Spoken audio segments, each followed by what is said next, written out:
And the team also told me, we cannot finish this work before the election.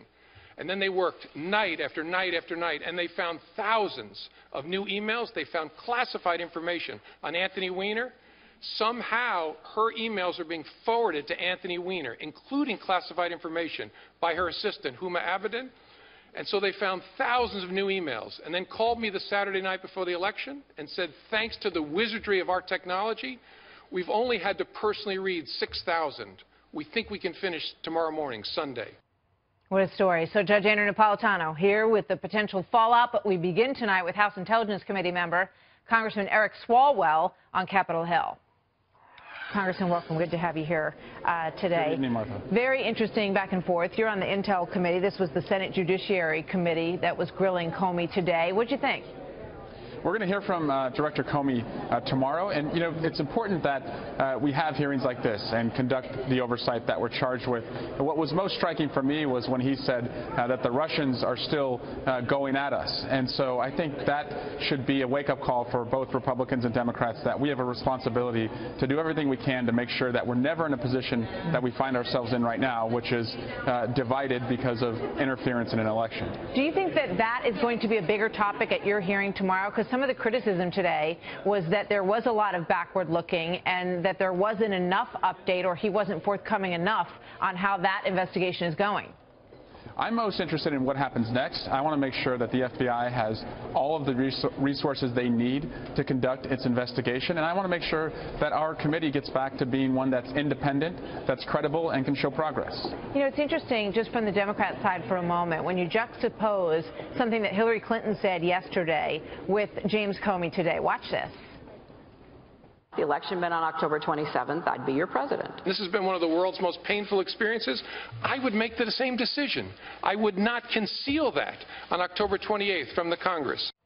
So he was saying today that given the magnitude of those emails that they found going through Anthony Weiner's laptop, that the evidence that he was presented with made it impossible for him to say nothing, given the fact that he had already gone down the road far enough to say that there was a lot of negligence, but that there was going to be no prosecution. He felt he needed to update Congress that they were reopening the investigation.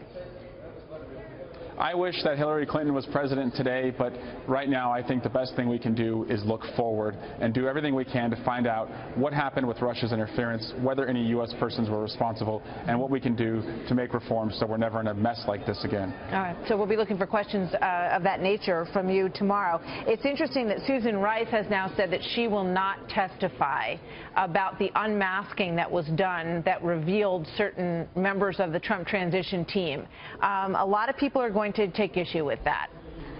Well, it's also been an issue that's been debunked, that Susan Rice did anything untoward or illegal. You know, Donald Trump put that out there, we believe, just to obstruct an investigation into his team's ties to Russia. And no evidence has been put forward that she did anything wrong. And so I don't think we need to go on a fishing expedition for something that's not there and not backed up. I mean, you could say the very same thing about the other side of this investigation, because there's been no evidence that there was collusion between the Trump campaign and the Russians. So there are people, though, on the other side of your committee who very much want to know why she had the authority to unmask these individuals. I don't understand why you have such a problem with even having her there and asking her those questions, because it could very well be you or someone else on your committee who is unmasked next time, and you might not like it. And Martha, she certainly had the ability to review intelligence that came across her desk, but there's been not a shred of evidence that she abused it. She would have to prove that there was a national security imperative to do so. And there are legitimate questions about whether or not she had that, or whether it was kind of a fishing expedition to look for dirt on the transition team. I still don't understand why you're not curious about what the answer to that question is. Because I'm not charged with being curious. I'm charged with following the evidence. And actually, what's frustrating, Martha, is that the White House is the only entity in the world that has the power to declassify what she reviewed, and they won't do that. And that should tell you, I think, they've showed members of Congress. They've showed people on the committees, and you probably had the opportunity to see it as well.